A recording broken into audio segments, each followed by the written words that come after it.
গণমাধ্যমের আমাদের সম্মানিত সহকর্মীবৃন্দ, আপনাদের সবাইকে সালাম এবং শুভেচ্ছা জানাই। আপনারা যেমনটা জেনেছেন যে ব্যক্তিগত উপাত্ত সুরক্ষা অধ্যাদেশ 2025 কাউন্সিল অফ অ্যাডভাইজার্স মিটিংয়ে আজকে অনুমোদিত হয়েছে। আমি এই অধ্যাদেশ সম্পর্কে আপনাদেরকে কয়েকটি কথা আপনাদের সামনে উপস্থাপন করছি। 1999 সালে ইউরোপীয় ইউনিয়ন বিভিন্ন মন্ত্রণালয়ের ভিতরে ইন্টার অপারেবিলিটি নিশ্চিত করার জন্য প্রথম একটা নতুন ধারার কনসেপ্ট নিয়ে আসে। এরপরে 2016 সালে তারা general data protection regulation GDPR, বিখ্যাত জিডিপিআর তারা বাস্তবায়ন করে। এই জিডিপিআর বাস্তবায়নের পরে ইউরোপীয় ইউনিয়নের সাথে যারা ডেটা সংক্রান্ত লেনদেন করে, সফটওয়্যার সংক্রান্ত আদান প্রদান করে, ব্যাক অফিস বা অন্যান্য সফটওয়্যার সেবা সংক্রান্ত কাজ করে, তাদের মধ্যে ইউরোপীয় ইউনিয়নের সাথে কমপ্লায়েন্সের একটা বিষয় চলে আসে। বাংলাদেশে যেহেতু এই ধরনের কোনো আইন ছিল না, সেজন্য বাংলাদেশের সফটওয়্যার ইন্ডাস্ট্রি ঢুকছিল। এটা আপনারা অনেকেই জানেন। বেসিস এবং বাংলাদেশের যে বিজনেস কমিউনিটি, সেটা ফাইন্যান্সিয়াল সেক্টর থেকে শুরু করে সফটওয়্যার সেক্টর এবং আমাদের ফ্রিল্যান্সার সহ সবার জন্য এটা একটা গুরুত্বপূর্ণ দাবি ছিল যে কখন বাংলাদেশে জেনারেল ডেটা প্রোটেকশন অ্যাক্ট হবে। তো আমরা অত্যন্ত আনন্দিত আজকের এই ল্যান্ডমার্ক দিনে যে এই ল্যান্ডমার্ক কাজটা, আমরা গুরুত্বপূর্ণ কাজটা, যেটা আমাদের ভবিষ্যতে ডিজিটাল অর্থনীতির জন্য একটা ফাউন্ডিং পিলার হিসাবে সূচিত হবে, এই কাজটা আমরা করতে পেরেছি। এর বাইরে আপনারা জানেন যে বাংলাদেশের ব্যক্তি নাগরিক ক্রমাগতভাবে দেখছে যে তার তথ্য বিভিন্ন জায়গায় ডার্ক ওয়েবে পাওয়া যায়, তথ্যের বিক্রি হচ্ছে এবং বিভিন্নভাবে বিভিন্ন প্রতিষ্ঠান ব্যক্তিগত গোপনীয়তা লঙ্ঘন করেই যাচ্ছে। এটা সরকারি, বেসরকারি, বাণিজ্যিকভাবে হচ্ছে। সাথে সাথে আমরা এমন একটা ডেটা রেজিমে আমরা বাস করেছি যেখানে মনে করা হতো যে ডেটার মালিকানা সরকারের, কিংবা ডেটার মালিকানা যেই সরকারি মন্ত্রণালয়, বিভাগ বা দপ্তর সংস্থা যারা ডেটাটা কালেক্ট করে, সেই উপাত্তের মালিকানা তাদের। তো আমরা এই ফিলসফিটাকে এই আইনের মাধ্যমে পরিবর্তন করছি।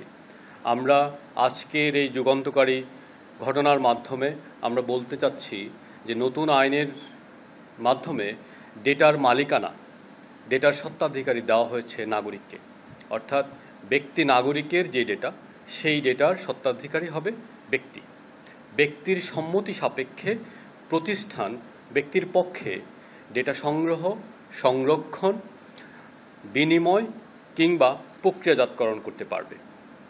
অর্থাৎ এই চারটা ঘটনা ঘটাতে হলে ব্যক্তির সম্মতি উৎপাদন করা বাধ্যতামূলক থাকবে। পাশাপাশি প্রতিষ্ঠান কিভাবে আরেক প্রতিষ্ঠানকে ডেটা দিবে এবং ওই প্রতিষ্ঠান কিভাবে দেশের ভিতরে এবং দেশের বাইরে ডেটা নিয়ে ব্যবহার করবে, সেই বিষয়ে একটা সুস্পষ্ট নির্দেশনা এই আইনের মাধ্যমে চলে এসেছে। এবং আমরা বলছি, দুটো প্রতিষ্ঠান যদি নিজেদের মধ্যে তথ্যের আদান প্রদান বা উপাত্তের আদান প্রদান করে, আমরা ডেটাটাকে এই আইনে উপাত্ত হিসাবে সংজ্ঞায়িত করেছি।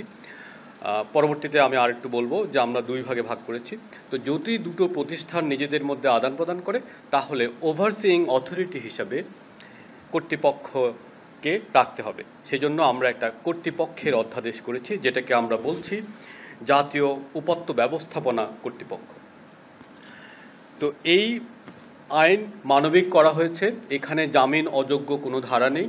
আপনারা জানেন যে জাতিসংঘের সাবেক সরকারের আমলে যেই ড্রাফট করা হয়েছিল, সেখানে জাতিসংঘের বেশ কিছু অবজারভেশন ছিল। আমরা অধিকাংশ অবজারভেশন আমলে নিয়ে এই আইনটাকে প্রথমত জিডিপিআরের কাছাকাছি একটা স্ট্যান্ডার্ডে নিয়ে গেছি। দ্বিতীয়ত হচ্ছে আমরা ব্যক্তিগত তথ্যকে শ্রেণীবিন্যাস করেছি। শ্রেণীবিন্যাস চার ভাগে করেছি। একটা হচ্ছে ব্যক্তিগত উপাত্ত, যেটা উন্মুক্ত, যেটা সরকারি, সেটা একরকম। ব্যক্তিগত উপাত্ত যেটা উন্মুক্ত কিন্তু বেসরকারি, সেটা দ্বিতীয় শ্রেণীর। তৃতীয় শ্রেণীর হচ্ছে ব্যক্তিগত তথ্য যেটা সংবেদনশীল, কনফিডেন্সিয়াল, সেটা একটা ক্যাটাগরিতে রেখেছি। এবং সবচেয়ে আরেকটা গুরুত্বপূর্ণ ক্যাটাগরি হচ্ছে ব্যক্তিগত তথ্য যেটা সিক্রেট, অর্থাৎ রাষ্ট্রের গোপনীয়। ব্যক্তিগত গোপনীয়, ব্যক্তিগত সংবেদনশীল, সরকারি উন্মুক্ত, বেসরকারি উন্মুক্ত, এইভাবে চারটা ক্যাটাগরি রেখেছি। বিগত সরকার যে প্রস্তাবনা খসড়া করেছিল, সেখানে বলা হয়েছিল যে ডেটা লোকালাইজ করতে হবে। তো আমরা এই ডেটা লোকালাইজেশনের কনসেপ্ট থেকে সরে এসে একটা বৈশ্বিক কনসেপ্টে, বৈশ্বিক জার্নিতে অংশগ্রহণ করছি, যেখানে বলা হয় ক্লাউড ফার্স্ট। আমরা বলেছি যে ডেটা লোকালাইজ করতে হবে না, কারণ ডেটা লোকালাইজ করার জন্য ডেটা এবং ক্লাউড সেন্টার লাগে, এবং সেখানে কোয়ালিটি ইন্টারনেট এবং কোয়ালিটি ইলেকট্রিসিটির প্রয়োজন হয়। যেহেতু আমাদের জ্বালানি সমস্যা আছে, সেজন্য আমরা এখান থেকে সরে এসেছি। প্লাস আমাদের বিজনেস কমিউনিটি এবং ইন্টারন্যাশনাল কমিউনিটির একটা ডিমান্ড ছিল, সেজন্য আমরা বলেছি ডেটাটা লোকালাইজ করার কোনো বাধ্যবাধকতা এখন থেকে রইল না। তবে এই যে কনফিডেন্সিয়াল এবং রেস্ট্রিক্টেড যে ডেটা, রাষ্ট্রীয় গোপনীয় এবং ব্যক্তিগত ডেটার যে অংশ সংবেদনশীল, সেটা আমরা যেটা করব সেটা বাংলাদেশের আদালতের জুরিসডিকশনের ভিতরে থাকতে হবে। অর্থাৎ এর মাধ্যমে আমরা সোশ্যাল মিডিয়া এবং টেকনোলজি প্ল্যাটফর্মকে একটা লায়াবিলিটির মধ্যে এনে আমরা ডেটা লোকালাইজেশনটাকে উন্মুক্ত করে দিয়েছি। ব্যক্তিগত উপাত্ত সুরক্ষা অধ্যাদেশ ব্যক্তির সম্মতি নিয়ে অনেক কথা বলেছে।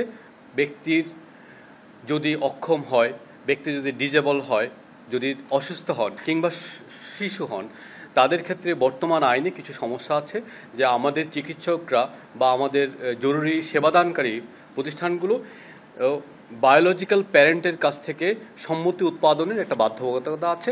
আমরা এখানেও কিছুটা কাজ করেছি, যাতে ডক্ট্রিন অফ নেসেসিটি অনুসারে আমাদের চিকিৎসকরা এবং জরুরি সেবাদানকারীরা লিগ্যাল এন্টিটি হিসাবে তাদের চিকিৎসার মতো, প্রাণ বাঁচানোর মতো ঘটনাগুলোতে তারা অ্যাড্রেস করতে পারেন, সেখানে অর্থাৎ ডেটা অধিকার তারা রাখতে পারেন। এবং দুটো অধ্যাদেশেই আমরা একটা কোয়াসি জুডিশিয়াল সিস্টেম রেখেছি, যেখানে আদালতে যাওয়ার আগে প্রতিষ্ঠানের ডেটা কিংবা ব্যক্তির ডেটা ব্রেচ হচ্ছে কিনা সেই ব্যাপারে একটা সালিসি করা যাবে। আমরা আগের যে আইন ছিল সেখানে আপনারা জানেন যে ডেটার উপরে সরকারের আধিপত্যটা প্রাধান্য ছিল। নতুন আইনে আমরা বলেছি ডেটার উপরে ব্যক্তি নাগরিকের যে ওনারশিপ সেটার প্রাধান্যতা বিস্তৃত পাবে। আমরা বলেছি যারা ডেটা সংগ্রহ করবে তাদেরকে আমরা বলছি ডেটা জিম্মাদার, এবং জিম্মাদার শুধুমাত্র প্রতিষ্ঠান হিসাবে নাগরিককে যেই সেবাগুলো দান করে সেই সেবার বিপরীতে দরকারি যে তথ্য উপাত্ত, শুধুমাত্র সেই তথ্য উপাত্তগুলো সংগ্রহ, সংরক্ষণ, বিনিময় এবং বিক্রয় করতে পারবেন। যেই তথ্য ওই মন্ত্রণালয় বা ওই বিভাগ ব্যবহার করে না বা ওইটা ব্যবহার করে নাগরিককে সেবা দেয় না, সেই তথ্য ওই মন্ত্রণালয়ের কিংবা ওই প্রতিষ্ঠানের রাখার অধিকার নেই, এবং এই বিষয়টা দেখাশোনার দায়িত্ব আমাদের কর্তৃপক্ষ করবে। এর বাইরে দেশি এবং বিদেশি কোম্পানির ডেটা ব্রেচের ক্ষেত্রে একটা বৈষম্যমূলক প্রস্তাবনা ছিল, আমরা সেখান থেকেও সরে এসে কোম্পানিগুলো বিদেশি এবং দেশি কোম্পানিকে একটা বৈষম্যহীনভাবে তাদের বার্ষিক টার্নওভারের সর্বনিম্ন 1% এবং সর্বোচ্চ 2% পর্যন্ত জরিমানার বিধান রেখেছি, এবং বিভিন্ন ক্ষেত্রে আদালতকে পর্যাপ্ত বিধান দেওয়া হয়েছে। এবং এখানে আমরা ডেটা ফিউডিশিয়ারির যে বৈধতা, তার সম্মতি নেওয়া, এবং এটা বলেছি যে ডেটা ফিউডিশিয়ারি যদি অন্যকে ডেটা হস্তান্তর করে এবং উভয়ে মিলে ডেটা প্রক্রিয়াজাতকরণ করে, ওই ডেটার উপর নাগরিক যদি তার অধিকার চান তাহলে নাগরিক সেই ডেটাতে অ্যাক্সেস পাবেন। তো এইভাবে আমরা একটা আন্তর্জাতিক মানসম্পন্ন জাতীয় ব্যক্তিগত তথ্য সুরক্ষা অধ্যাদেশ পাশ করার চেষ্টা করেছি। এটা নিয়ে কয়েকটা বিধিমালা হবে, আমরা অচিরেই সেটা নিয়ে কাজ করা শুরু করব। এই আইনে 57টার মতো ধারা আছে। আমি বিশ্বাস করি এর মাধ্যমে বাংলাদেশের সফটওয়্যার খাত আগামী দিনের জন্য প্রস্তুত হবে। পাশাপাশি আমি জাতীয় উপাত্ত ব্যবস্থাপনা সম্পর্কে কয়েকটা কথা বলতে চাই, যে এটা একটা ওভারসিইং অথরিটি। এই অথরিটি সিদ্ধান্ত নেবে যে দুটো প্রতিষ্ঠান যদি নিজেদের মধ্যে ডেটা বিনিময় করে, উপাত্ত বিনিময় করে, তাহলে ঠিক কোন আইটি এনভায়রনমেন্ট মেনটেন করতে হবে, কী ধরনের সাইবার সুরক্ষা লাগবে এবং কী ধরনের প্রোটেকশনমূলক মেজারমেন্ট, কারিগরি পদক্ষেপগুলো ফুলফিল করে একটা প্রতিষ্ঠান আরেকটা প্রতিষ্ঠানকে ডেটা দিবে। এটা এই জন্য যে যেই প্রতিষ্ঠানের সাইবার সুরক্ষা সংক্রান্ত কোনো যোগ্যতা নেই, সক্ষমতা নেই, সেই প্রতিষ্ঠানের কাছে ব্যক্তি নাগরিকের তথ্য দিয়ে আমরা আমাদের নাগরিকের গোপনীয়তা লঙ্ঘন করার যে প্রক্রিয়া চলছে সেটাকে আমরা বন্ধ করতে চাই। পাশাপাশি আমরা বলছি যে এই আইনের বলে বাংলাদেশের সরকারি প্রতিষ্ঠানগুলো, মন্ত্রণালয় এবং বিভাগগুলো এখন থেকে একটা সেন্ট্রাল কোড রিপোজিটরি বানাবে। অর্থাৎ এই যে আমরা বলছি যে সফটওয়্যার লক হয়ে যাচ্ছে, ভেন্ডর লক হয়ে যাচ্ছে, কিংবা সিস্টেম লক হয়ে যাচ্ছে, এই যে কোম্পানিগুলো সরকারের সাথে সফটওয়্যার প্রশ্নে মিসবিহেভ করছে, সেজন্য আমরা বলছি সফটওয়্যারের সোর্স কোড কেন্দ্রীয়ভাবে সংরক্ষণ হবে এবং কোনো মন্ত্রণালয় চাইলেই যে কোনো ধরনের যেন ভেন্ডরকে যেন সফটওয়্যার এবং ডুপ্লিকেটেড রিপিটেড সফটওয়্যার যাতে ব্যবহার করতে পারবে না। কর্তৃপক্ষ এখানে একটা ওভারসিং রোল প্লে করবে, যাতে করে বিভিন্ন মন্ত্রণালয়ে একই সফটওয়্যার আলাদাভাবে কিনতে না হয়, বরং একই সফটওয়্যার যেটা অলরেডি বাস্তবায়ন হয়েছে সেটা সম্প্রসারণ করা যায়। এভাবে দুর্নীতি এবং অপখরচের লাগাম টানা যাবে বলে আমি মনে করি। ব্যক্তিগত জাতীয় উপাত্ত ব্যবস্থাপনা পরিষদ একটা নতুন কনসেপ্ট নিয়ে এসেছে। এখানে আমরা বলতে যাচ্ছি ব্যক্তির জন্ম থেকে মৃত্যু পর্যন্ত এবং মৃত্যুর পরে ডেটার একটা লাইফ সাইকেল মেনটেন করতে হবে। কারণ আমরা জানি ব্যক্তিগত তথ্যকে প্রসেস করে আমরা ফ্যামিলি ট্রি, উত্তরাধিকার, ব্যক্তির যদি ইন্টেলেকচুয়াল প্রপার্টি থাকে বা ব্যক্তি যদি লেখক বা বুদ্ধিজীবী হন, তার সেসব সত্ত্ব সম্পদের উত্তরাধিকার বিভিন্ন ধরনের যে ডেটার প্রয়োজন হয়, এই ডেটাগুলো এই অথরিটি সংরক্ষণ করবে এবং এই ডেটা লাইফ সাইকেলটা ব্যক্তির মৃত্যুর পরেও এই কর্তৃপক্ষ সংরক্ষণ করবে, যাতে করে এসবের অপব্যবহার থামানো যায়।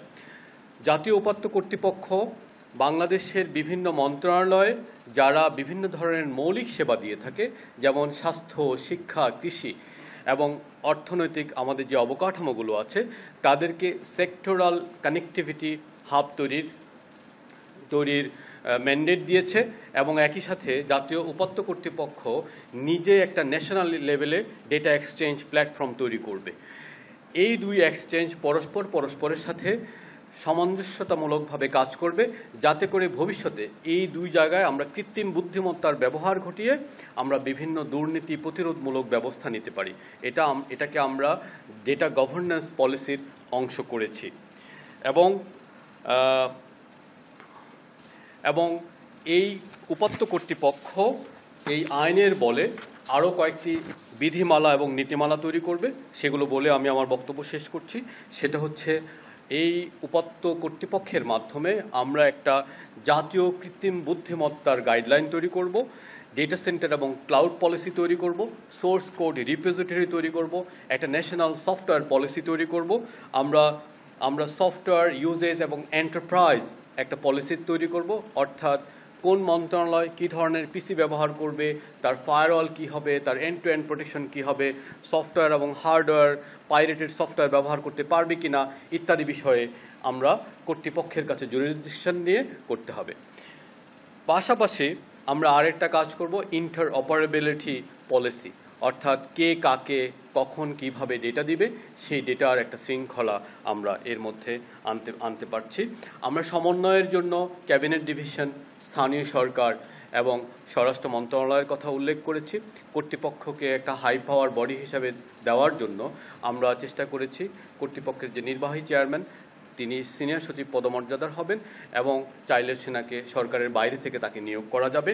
তবে এখানেও একটা কোয়াসি জুডিশিয়াল বডি থাকবে যেখানে ডিসপুট সেটেলমেন্ট করা যাবে, অর্থাৎ ব্যক্তি চাইলে আদালতে যাওয়ার আগেই তার অভিযোগগুলো ডেটা ব্রেচ হয়েছে কিনা, প্রাইভেসি লঙ্ঘন হয়েছে কিনা, কিংবা বাংলাদেশের এই যে ডেটা খাতে যেই নৈরাজ্য, যেই কমপ্লায়েন্স ব্রেচ হয়েছে কিনা, এই বিষয়গুলো নিয়ে তারা কাজ করতে পারবে। আমি মনে করি এর মাধ্যমে বাংলাদেশের ফাইন্যান্সিয়াল, নন ফাইন্যান্সিয়াল এবং সার্ভিস সেক্টর এর মাধ্যমে উপকৃত হবে এবং ডিজিটাল পাবলিক ইনফ্রাস্ট্রাকচার যেই কনসেপ্ট বিশ্বজুড়ে বাস্তবায়িত হয়েছে, যেখানে আমরা এখনও অনেক দেরি হয়ে গেছে, আমি মনে করি দেরি হলেও এই আইন দয়ের মাধ্যমে আমরা একটা নতুন ডিজিটাল ইকোনমির ফাউন্ডেশন তৈরি করেছি আজকের এই আইন দুটোর মাধ্যমে। আমি সবাইকে ধন্যবাদ জানাই আমার বক্তব্য শোনার জন্য। আপনারা এখন প্রশ্ন করতে পারেন, আর নতুবা আমি আর যেগুলো এজেন্ডাতে যেগুলো ছিল সেগুলো একবারে বলে আপনারা তারপরে প্রশ্ন করতে পারেন। এটা আমরা ফ্লোর ইজ ইয়োর্স। আচ্ছা, এই প্যাটের আর একটা বিষয় ছিল, সেটা হচ্ছে সাইবার সুরক্ষা সংশোধন অধ্যাদেশ 2025-এর, এটা অনুমোদন হয়েছে। উনি এইটার বিষয়ে একটু বলবেন। জি ধন্যবাদ। আপনারা জানেন যে 21 মে সাইবার সুরক্ষা অধ্যাদেশ 2025 পাস হয়েছে। আমরা আন্তরিকভাবে দুঃখিত যে আমাদের ছোট্ট একটা ভুল হয়েছে। সেই ভুলের কারণে একটা জিনিস সেখানে মিসিং ছিল, সেটা হচ্ছে 2018 সালের নিপীড়নমূলক আইনে যেই তদন্তগুলো ইতিমধ্যেই জমা হয়ে গেছে বা যেই মামলাগুলোর ডিজিটাল সিকিউরিটি, যে কুখ্যাত যে ডিজিটাল সিকিউরিটি আইন ছিল, সেই আইনের অধীনে যেই তদন্তগুলো সাবমিট হয়ে গেছে কিংবা যেই রায়গুলো হয়ে গেছে, যারা শাস্তি পেয়ে গেছেন, আমরা আসলে তাদেরকে অব্যাহতি দেওয়ার জন্য আজকে একটা সংশোধনী উঠিয়েছি। আমি মনে করি যে এর মাধ্যমে আওয়ামী লীগের যে ডিএসের যে নিপীড়ন, এই নিপীড়নের শতভাগ সমাপ্তি হবে। ধন্যবাদ।